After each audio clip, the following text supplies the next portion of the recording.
సరళ డివోషనల్ వర్డ్కు స్వాగతం. ఈరోజు మనం శ్రీ లలిత సహస్రనామ స్తోత్రంలో శ్లోకం 13లోని 2 నామాల యొక్క భావాలు తెలుసుకుందాం. 13వ శ్లోకము. కనకాంగదకేయూర కమనీయ భుజాన్విత రత్నగ్రైవేయ చింతాకలోల ముక్తా ఫలాన్విత. ఈ శ్లోకంలోని మొదటి నామము కనకాంగదకేయూర కమనీయ భుజాన్విత. ఇది అమ్మవారి 31వ నామము. ఇది 16 అక్షరాల నామము. ఈ నామంతో అమ్మవారికి నమస్కరించేటప్పుడు కనకాంగదకేయూర కమనీయ భుజాన్వితాయై నమః అని చెప్పాలి.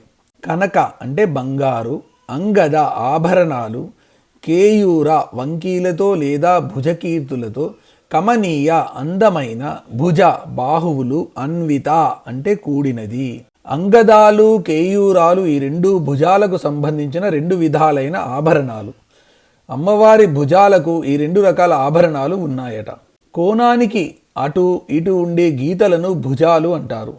అమ్మవారు వెలుగు కేంద్రమైతే ఆ కేంద్రము నుండి బయలుదేరే కిరణాలన్నీ భుజాలవుతాయి. అంటే అమ్మవారు అనే కేంద్రం నుండి వ్యక్తమయ్యే సౌందర్య కిరణాలు అనే భుజాల యొక్క వెలుగులే కీర్తులు. బంగారు అంగద కేయూరములతో రంగారు అందాల భుజములు గలది అని ఈ నామానికి అర్థము. ఈ శ్లోకంలోని 2వది చివరి నామము రత్నగ్రైవేయ చింతాకలోల ముక్తా ఫలాన్విత. ఇది అమ్మవారి 32వ నామము. ఇది 16 అక్షరాల నామము. ఈ నామంతో అమ్మవారికి నమస్కరించినప్పుడు రత్నగ్రైవేయ చింతాకలోల ముక్తా ఫలాన్వితాయై నమః అని చెప్పాలి.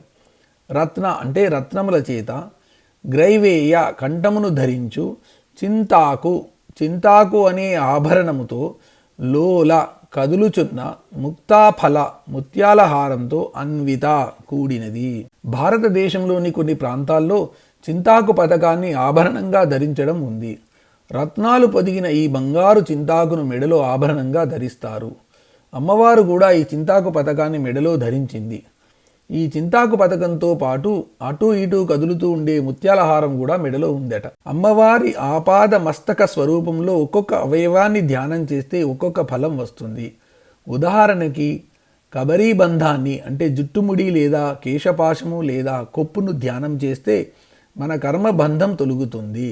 హృదయగతమైన గ్రంథులు అంటే అజ్ఞానపు ముడులు విడివడి ప్రజ్ఞావంతమవుతాయి అని సౌందర్యలహరిలో ఆదిశంకరులు తెలియపరిచారు. ప్రస్తుతం అమ్మవారి మెడకు సంబంధించిన నామములో కూడా అలాంటి సూచన కొంత ఉంది. ధ్యాన లక్ష్యాన్ని, ధ్యాన శుద్ధిని బట్టి ప్రతిఫలం ఉంటుంది. చెంచల చిత్తులను సూచించడానికి ఈ నామంలో లోల అనే పదం వాడబడింది. ముక్త సంగులను సూచించడానికి ముక్త అనే పదం వాడబడింది. ఈ 2 రకాల వారికి వచ్చే ప్రతి ఫలాలలోని తరతమ భేదాలను సూచించడానికి ఆ ఫల, అన్విత అనే పదాలను వాడారు.